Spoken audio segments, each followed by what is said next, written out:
Bakery ಮತ್ತು condiments ಅಂಗಡಿಗಳಿಗೆ ಅಧಿಕಾರಿಗಳ ಕಿರುಕುಳ ನಿಲ್ತಿಲ್ಲ. ಇದರ ನಡುವೆ ಪುಡಿ ರೌಡಿಗಳ ಅಟ್ಟಹಾಸಕ್ಕೆ ಬ್ರೇಕ್ ಹಾಕಿ ಅಂತ ಮನವಿ ಮಾಡಿದ್ರು ಪೊಲೀಸ್ ಇಲಾಖೆ ತಲೆ ಕೆಡಿಸಿಕೊಳ್ತಿಲ್ಲ.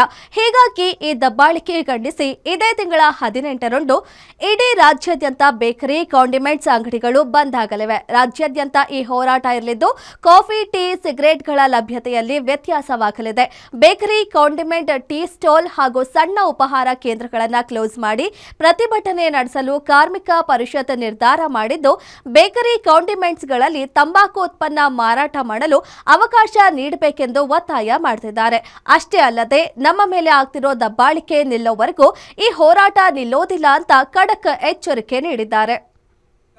ಕೇಳಿ ಏನು ಸಣ್ಣ ಉದ್ದಿಮೆದಾರರಿಗೆ ಆಗ್ತಾ ಇರುವಂತಹ ಸಮಸ್ಯೆಗಳನ್ನು ವಿರೋಧಿಸಿ ಕರ್ನಾಟಕ ರಾಜ್ಯ ಕಾರ್ಮಿಕ ಪರಿಷತ್ತು ಇದೇ ಗುರುವಾರ 18ನೇ ತಾರೀಕು ಬೆಳಗ್ಗೆ 8 ಗಂಟೆಯಿಂದ ಬೃಹತ್ ಮಟ್ಟದ ಒಂದು ಮುಷ್ಕರಕ್ಕೆ ಕರೆ ನೀಡಿದೆ.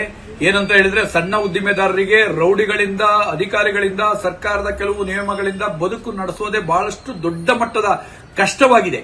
ಈ ಕಷ್ಟವನ್ನ ನಿವಾರಿಸಿ ಅಂತ ಹೇಳ್ಬಿಟ್ಟು ಸರ್ಕಾರವನ್ನ ಕೇಳಿ ಇಡೀ ಏನು ಕರ್ನಾಟಕ ರಾಜ್ಯಾದ್ಯಂತ ಈ ಒಂದು ಹೋರಾಟದಲ್ಲಿ ಪಾಲ್ಗೊಳ್ತಾ ಇದ್ದಾರೆ. ಭಾಗಶಃ ಕರ್ನಾಟಕ ರಾಜ್ಯದಲ್ಲಿ ಬಹಳಷ್ಟು ಬೇಕರಿಗಳು ಬಂದ್ ಆಗ್ತದೆ. ಹಾಗೆ ಬೆಂಗಳೂರಿನಲ್ಲಿ ಸಂಪೂರ್ಣ ಸುಮಾರು 58,000 ಬೇಕರಿ, ಕಾಂಡಿಮೆಂಟ್ಸ್ಗಳು, ಬೀಡಾ ಅಂಗಡಿಗಳು, ಸಣ್ಣ ಉದ್ದಿಮೆದಾರರು, ರಸ್ತೆ ಬದಿ ವ್ಯಾಪಾರಿಗಳು, ಟ್ರಕ್ ಫುಡ್ಗಳು ಮತ್ತೆ ಬೀದಿ ಬದಿ ವ್ಯಾಪಾರಿಗಳು ಇವರೆಲ್ಲರೂ ಕೂಡ, ಯಾಕಂದ್ರೆ ಬಹಳಷ್ಟು ಸಮಸ್ಯೆ ಆಗ್ತಾ ಇದೆ. ಪ್ಲಾಸ್ಟಿಕ್ ಮಾರಬೇಡಿ ಅಂತ ಹೇಳ್ತಾರೆ, ಪ್ಲಾಸ್ಟಿಕ್ ಕಂಪನಿಗಳಿಗೆ ಅನುಮತಿ ಕೊಡ್ತಾ ಇದ್ದಾರೆ. ಸಿಗರೆಟ್ ಮಾರಬೇಡಿ ಅಂತಾರೆ, ಸಿಗರೆಟ್ ಕಂಪನಿಗಳಿಗೆ ಅನುಮತಿ ಕೊಡ್ತಾ ಇದ್ದಾರೆ, ಮಾಡಿ ಅಂತ ಹೇಳ್ಬಿಟ್ಟು. ಆದ್ರೆ ಸಣ್ಣ ಉದ್ದಿಮೆದಾರರ ಮೇಲೆ ಮಾತ್ರ ಒಂದು ದೊಡ್ಡ ಮಟ್ಟದ ಬ್ರಹ್ಮಾಸ್ತ್ರವನ್ನು ಬಿಡುವಂತ ಕೆಲಸ ಮಾಡ್ತಿದ್ದಾರೆ. ಇದನ್ನು ವಿರೋಧಿಸಿ ನಡೀತಿರುವಂತಹ ಈ ಪ್ರತಿಭಟನೆ ಒಂದು ಇತಿಹಾಸ ಸೃಷ್ಟಿ ಮಾಡುತ್ತೆ. ಸರ್ಕಾರಕ್ಕೆ ಒಂದು ಎಚ್ಚರಿಕೆಯನ್ನು ನೀಡುವಂತ ಕೆಲಸಕ್ಕೆ ನಾವು ಕೈ ಹಾಕಿದ್ದೇವೆ.